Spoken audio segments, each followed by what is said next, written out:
दोस्तों, आज हम आपको एक नकाब वाली लड़की के बारे में बताने वाले हैं। रमजान के महीने में इफ्तार के वक्त एक नकाब पोश लड़की खाना मांगने एक लड़के के दरवाजे पर चली गई और कहने लगी, मुझे खाना दे दो, मेरे बच्चे 2 दिन से भूखे हैं।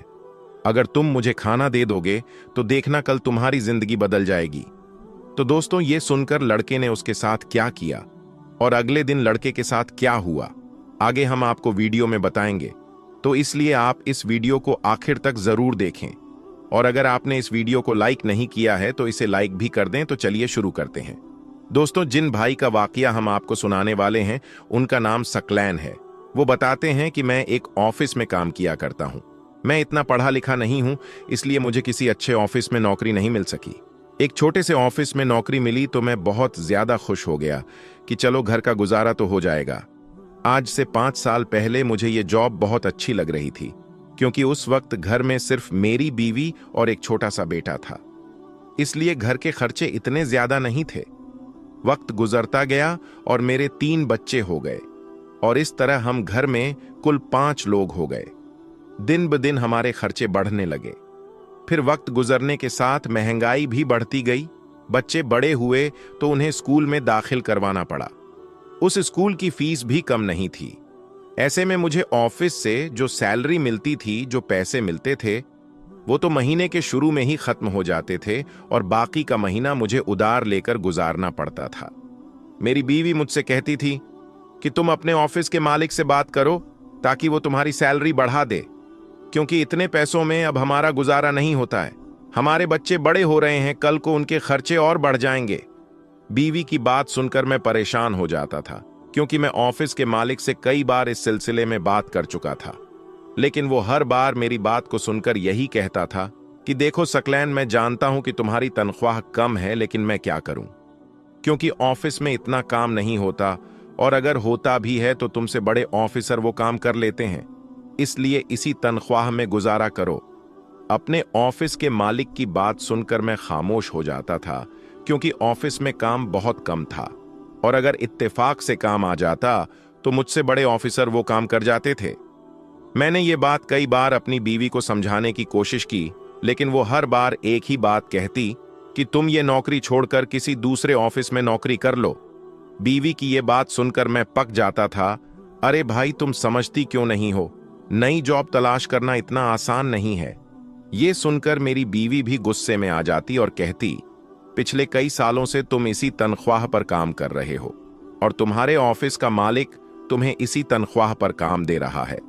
मुझे तो लगता है तुम्हारे ऑफिस के मालिक की नीयत में खोट है, वो तुम्हारी तनख्वाह बढ़ाना ही नहीं चाहता। लेकिन मैं तुम्हें बता दूं कि मैं इस तनख्वाह में गुजारा नहीं कर सकती। सकलैन कहता है कि बीवी की धमकी सुनकर मैं घर से बाहर निकल आता और सोचता कि शायद मेरी बीवी की बात ठीक है, लेकिन अगर मेरे ऑफिस के मालिक की नीयत खराब है तो मैं क्या कर सकता हूं। अगर मैं ये ऑफिस छोड़ दूं तो मुझे कोई नई जॉब फौरन नहीं देगा। यही सोचकर मैं सब कुछ बर्दाश्त कर लेता था। बीवी मुझसे और बच्चों से बहुत प्यार करती थी, इसलिए 2-4 दिन गुस्सा करके खुद ही चुप हो जाती थी। खैर, मोहब्बत तो मुझे भी अपने बीवी बच्चों से बहुत ज्यादा थी। वक्त गुजरता गया और मेरे हालात जैसे थे वैसे ही रहे। वक्त के साथ साथ चीजों की कीमत भी बढ़ने लगी। ऐसे में हर आदमी परेशान था, क्योंकि तनख्वाह कम थी और खर्चे ज्यादा थे। इसीलिए मैंने भी इसी तनख्वाह में सब्र और शुक्र किया।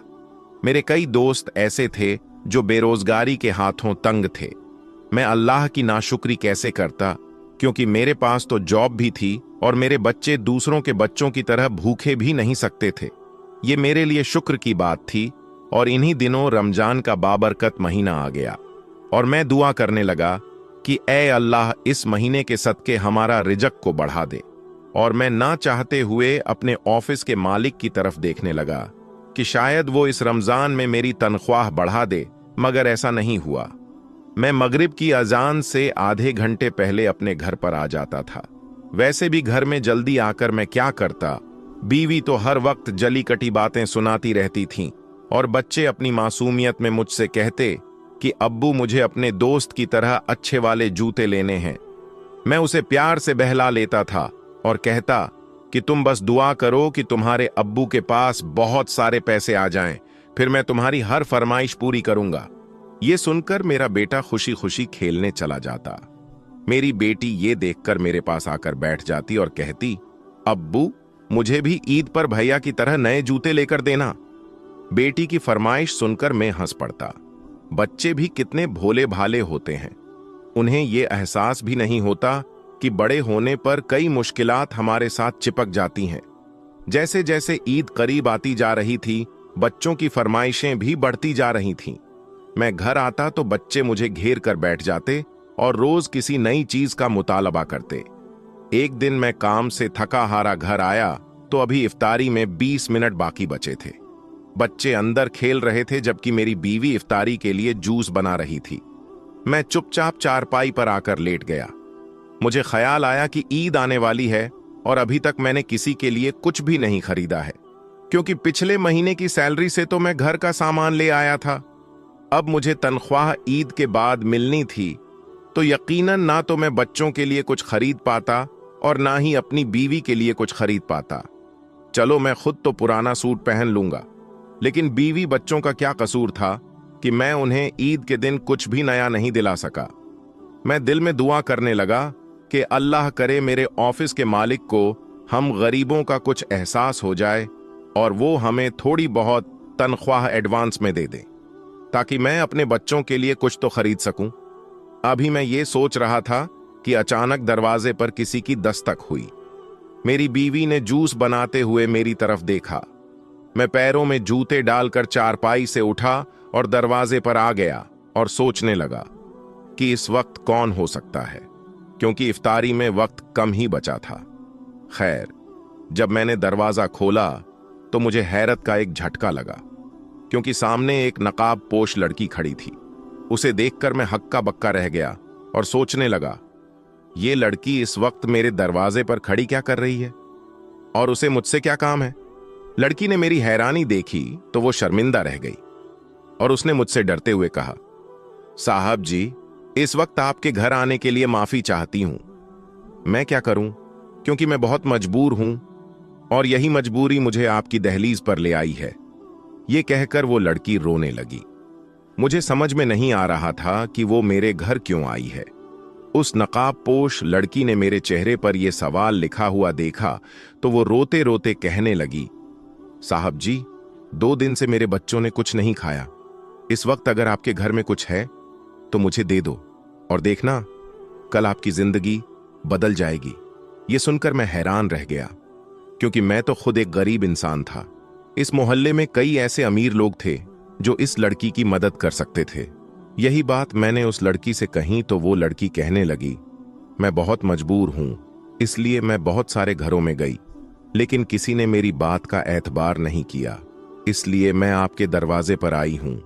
सकलैन कहता है कि उस लड़की की बात पर एतबार तो मुझे भी नहीं आ रहा था, लेकिन मैंने सोचा कि बेचारी पर्देदार लड़की है, शाम के वक्त कहां जाएगी, ऊपर से उसके बच्चे भी भूखे हैं। मैंने उसे दरवाजे पर रुकने को कहा और फिर अपनी बीवी के पास आकर उसे सारी बात बता दी। बीवी तो मेरी बात सुनकर भड़क उठी और कहने लगी, और अगर हमने सारा खाना इसे दे दिया तो हम क्या खाएंगे। मैंने उसकी ये बात सुनी तो बीवी से कहा, बच्चों के लिए थोड़ा सा खाना रख लो, बाकी का खाना इस लड़की को दे देते हैं। मुझे तो बेचारी बहुत ज्यादा मजबूर लग रही है, फिर पर्दे की हालत में और कहां जाएगी। शाम का वक्त है, बाहर 100 तरह के आवारा लोग होते हैं। ये सुनकर मेरी बीवी कुछ नरम पड़ गई और उसने सारा खाना अलग अलग शॉपर में डाल दिया। मैंने वो सारा सामान जो कि मेरी बीवी ने इफ्तारी के लिए बनाया था उस नकाब पोश लड़की को दे दिया। ये देखकर लड़की बहुत खुश हुई और खुशी के मारे वो लड़की रोने लगी। मैंने उससे कहा, माफ करना बहन, हमारे घर में बस यही खाना पका था। मैं भी कोई अमीर आदमी नहीं हूं, गरीब बंदा हूं और मामूली सी तनख्वाह में हम 5 लोग बड़ी मुश्किल से गुजारा कर रहे हैं। तुम बस हमारे लिए दुआ कर देना। ये सुनकर वो मुझे दुआएं देती हुई चली गई और मैं वापस आकर चारपाई पर बैठ गया और सोचने लगा कि इस दुनिया में कैसे कैसे मजबूर लोग हैं जो अपनी मजबूरी की खातिर किसी के आगे हाथ फैलाने पर मजबूर हो जाते हैं। ये भी अल्लाह का शुक्र था कि मेरे पास जॉब थी और इससे मिलने वाली तनख्वाह से मेरा गुजारा अच्छा चल रहा था, वरना मैं या मेरे बीवी बच्चे भी भूख से तंग आकर किसी ना किसी के आगे हाथ फैलाने पर मजबूर हो जाते। मैं उस वक्त इसी सोच में गुम था कि मेरी बीवी ने मुझे हिलाया और कहा, मैंने बच्चों को खाना खिला दिया है, उन्होंने बहुत कम खाना खाया है, इसलिए थोड़ा सा सालन और रोटी बची हुई है, आओ मिलकर उसी से इफ्तारी कर लेते हैं। ये सुनकर मैंने हाथ धोए और बावर्ची खाने में आकर दस्तरख्वान पर बैठ गया। उस शाम मैंने और मेरी बीवी ने बचा हुआ खाना मिलजुल कर खा लिया। मैंने खाना खाने के बाद अल्लाह का शुक्र अदा किया कि अल्लाह ने हमें किसी के आगे हाथ फैलाने से बचा लिया। रात हुई तो मैं इस बात को भूल गया और नमाज पढ़कर लेट गया, और अगले दिन जब मैं सहरी के लिए उठा तो मैं ये देखकर हैरान रह गया कि वाकई में हमारा दस्तरख्वान खाने से सजा हुआ था। ये देखकर मुझे हैरानी हुई और मैंने बीवी की तरफ देखा तो वो मेरी तरफ देखकर मुस्कुराने लगी और कहने लगी कि आपके ऑफिस का एक बंदा देकर गया है और उसने कहा कि ये ऑफिस के मालिक की तरफ से है और आज शाम को इफ्तारी भी ऑफिस की तरफ से होगी। ये देखकर मैं हक्का बक्का रह गया। मेरे ऑफिस के कंजूस मालिक को रातों रात ये क्या हो गया था? खैर, ये तो मुझे ऑफिस जाकर ही पता चलना था कि मेरे ऑफिस का मालिक मुझ पर इतना मेहरबान क्यों हो रहा है। उस दिन मैंने खूब पेट भरकर खाना खाया और नमाज पढ़कर अल्लाह से दुआ कि या अल्लाह, इसी तरह मेरी तनख्वाह भी बढ़ जाए और मैं अपने बच्चों की हर फरमाइश पूरी कर सकूं। उस दिन मैं ऑफिस में गया तो मुझे वहां का माहौल थोड़ा बदला हुआ सा लग रहा था।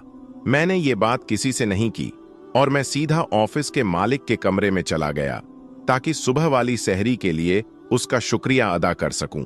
मगर ये देखकर मेरी आंखें फटी की फटी रह गईं, क्योंकि सामने कुर्सी पर एक लड़की बैठी हुई थी। उसने मुझे अंदर आते हुए देखा तो मुस्कुराकर कहने लगी, आपको उस खाने के लिए शुक्रिया अदा करने की कोई जरूरत नहीं है सकलैन साहब, क्योंकि ये तो हमारा फर्ज था। ये बात सुनकर मैं उलझ गया। उसने मेरी उलझन देखी तो वो कहने लगी, ये मेरे वालिद का ऑफिस है और उनके इंतकाल के बाद मैंने इसे अपने वालिद के दोस्त के हवाले कर दिया था, लेकिन दिन ब दिन मुझे वालिद के दोस्त की शिकायतें आने लगीं कि ये वर्कर के साथ बहुत बुरा सलूक करते हैं और उनकी तनख्वाह कई सालों से रोक रखी है। बस यही देखने के लिए मैं यहाँ आई और काम करने वाले वर्कर से रूप बदल कर मिली ताकि उन्हें शक ना हो। ये सुनकर मैं हैरानो परेशान रह गया। उस लड़की ने मुझे बताया कि मैं वही नकाब पोश लड़की हूं जो आपके घर आई थी ताकि आपको आजमा सकूं। ये कहकर उसने एक लिफाफा मेरी तरफ बढ़ाया और कहा कि आप इस ऑफिस के पुराने ईमानदार और काबिल वर्कर हैं, इसलिए सबसे पहले मैंने आपकी तनख्वाह बढ़ा दी है। ये सुनकर जल्दी से मैंने उसके हाथ से लिफाफा ले लिया और खुशी खुशी अपने घर आ गया। बिल आखिर मेरी वर्षों की मेहनत रंग ले आई। सुभान अल्लाह। दोस्तों, हमें भी चाहिए कि हम भी रोजेदारों की, मुसलमानों की मदद करें। अल्लाह पाक हमें इसका अज्र जरूर देगा। दोस्तों, अब हम आपको बताते हैं कि प्यारे नबी हुजूरे पाक सल्लल्लाहु अलैहि वसल्लम ने फरमाया, अल्लाह पाक 10 औरतों से बहुत ज्यादा मोहब्बत करता है। यानी कि दोस्तों, वो 10 औरतें ऐसी हैं जिनसे अल्लाह पाक बहुत ज्यादा मोहब्बत करता है, उनको पसंद करता है। तो वो 10 औरतें कौन कौन सी है, आइए हम आपको बताते हैं। नंबर 1, पर्दा करने वाली औरत। दोस्तों, नबी करीम हुजूरे पाक सल्लल्लाहु अलैहि वसल्लम ने इरशाद फरमाया कि जन्नत में लोग अल्लाह का दीदार करने के लिए ख्वाहिशमंद होंगे, मगर जो औरत दुनिया में पर्दे की हालत में रहेगी तो ऐसी औरत के दीदार के लिए अल्लाह खुद ख्वाहिशमंद होगा। और जो औरत दुनिया में अपने आप को ढांप कर रखती है, यानी कि पर्दे की हालत में रखती है, तो ऐसी औरत को अल्लाह बहुत पसंद करता है और ऐसी औरत से अल्लाह पाक बहुत ज्यादा मोहब्बत करता है। नंबर 2, शौहर की फरमाबरदार औरत। दोस्तों, नबी करीम सल्लल्लाहु अलैहि वसल्लम ने इरशाद फरमाया कि ऐसी औरत भी अल्लाह को बहुत ज्यादा पसंद है जो अपने शौहर का कहना मानती है, जो अपने शौहर की फरमाबरदारी करती है। तो ऐसी औरतों से अल्लाह पाक बहुत मोहब्बत करता है। नंबर 3, गैर मर्द की निगाह से अपने आप की हिफाजत करने वाली औरत।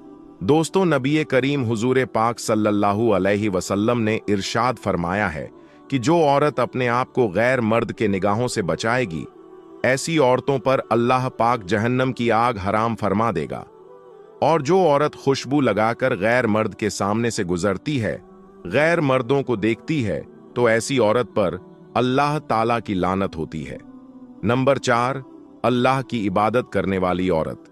दोस्तों, नबी करीम हुजूर पाक सल्लल्लाहु अलैहि वसल्लम ने इरशाद फरमाया है कि जो पाक दामन औरत नमाज रोजे की पाबंदी करे, जो अपने शौहर की खिदमत करे, तो ऐसी औरतों के लिए जन्नत के 8 दरवाजे खोल दिए जाते हैं। नंबर 5, अपने शौहर से हमेशा खुश रहने वाली औरत। दोस्तों, नबी करीम सल्लल्लाहु अलैहि वसल्लम ने इरशाद फरमाया कि जिस औरत का शौहर राजी हो और अगर वो इंतकाल कर जाए तो अल्लाह ऐसी औरत पर जन्नत वाजिब कर देता है। दोस्तों, जो औरत अपने शौहर से हरदम खुश रहती है, अपने शौहर की खिदमत करती है, अल्लाह ऐसी औरत को भी बहुत ज्यादा पसंद फरमाता है और अल्लाह ऐसी औरत से भी बहुत ज्यादा मोहब्बत करता है। नंबर 6, चुगली गीबत न करने वाली औरत। दोस्तों, नबी करीम सल्लल्लाहु अलैहि वसल्लम ने इरशाद फरमाया कि अल्लाह को ऐसी औरत भी बहुत ज्यादा पसंद है जो झूठ ना बोलती हो, चुगली ना करती हो, गीबत ना करती हो और फितना फसाद ना करती हो, तो अल्लाह ऐसे औरत से भी बहुत ज्यादा मोहब्बत करता है। नंबर 7, पाक साफ रहने वाली औरत। दोस्तों, नबी करीम सल्लल्लाहु अलैहि वसल्लम ने इरशाद फरमाया कि जो औरत दुनिया में पाक साफ का एहतमाम करती है और खास तौर पर जो औरत हैज की हालत में पाक साफ रहती है, पाक साफ रहने का ख्याल करती है, तो अल्लाह पाक ऐसी औरत से भी बहुत मोहब्बत करता है। नंबर 8, तौबा करने वाली औरत। दोस्तों, नबी करीम सल्लल्लाहु अलैहि वसल्लम ने इरशाद फरमाया कि बेशक अल्लाह ताला उनसे मोहब्बत करता है जो तौबा करते हैं। मतलब कि जो औरत अल्लाह से तौबा करती है, इस्तगफार करती रहती है, अल्लाह ऐसी औरत को बहुत ज्यादा मोहब्बत करता है। नंबर 9, सब्र करने वाली औरत। दोस्तों, नबी करीम सल्लल्लाहु अलैहि वसल्लम ने इरशाद फरमाया कि बेशक अल्लाह सब्र करने वालों से मोहब्बत करता है। मतलब कि दोस्तों, अल्लाह पाक ऐसी औरत से भी बहुत ज्यादा मोहब्बत करता है जो दुख और तकलीफ आने पर सब्र करती है और अल्लाह की रजा पर खुश रहती है। नंबर 10, माफ करने वाली औरत। दोस्तों, नबी करीम सल्लल्लाहु अलैहि वसल्लम ने इरशाद फरमाया कि अल्लाह पाक ऐसी औरत से बहुत ज्यादा मोहब्बत करता है जो अपने गुस्से को पी जाती है और दूसरों की गलतियों को माफ करती है। बेशक अल्लाह माफ करने वालों को पसंद फरमाता है और अल्लाह ऐसे लोगों से, ऐसी औरत से बहुत ज्यादा मोहब्बत फरमाता है। दोस्तों, अब हम आपको बताते हैं हजरत अली ने फरमाया बेवफा औरत की पहचान क्या है। हजरत अली रजी अल्लाहु ताला अन्हु की खिदमत में एक शख्स आया और अपने दस्ते अदब को जोड़कर अर्ज करने लगा, या अली, मैं किसी को पसंद करता हूं और अब उनसे मैं निकाह करना चाहता हूं, लेकिन या अली, एक सवाल मेरे दिल में है, क्या ये मेरे लिए वफादार बीवी साबित होगी या नहीं। उस शख्स का बस ये कहना था तो हजरत अली रजी अल्लाहु ताला अन्हु ने इरशाद फरमाया, ऐ शख्स, याद रखना, जो औरत अपने वालिदैन की तौहीन करती हो, अपने उस्ताद से बदतमीजी करती हो, अपने घर की शिकायतें करती हो, तो समझ जाना कि आने वाले वक्त में एक अच्छी बीवी साबित नहीं होगी। औरत को औरत इसलिए कहा जाता है क्योंकि उसके वजूद में छुपना है, छुपाना है। जो औरत अपने घर की शिकायतें किसी गैर के सामने बयां करें, तो समझ जाना कि आने वाले वक्त में वो तुम्हारे ऐब भी किसी और के सामने बयान करेगी। उस शख्स ने कहा, या अली, कोई ऐसा अमल या कोई ऐसी दुआ जिससे इंसान और वाजह हो जाए।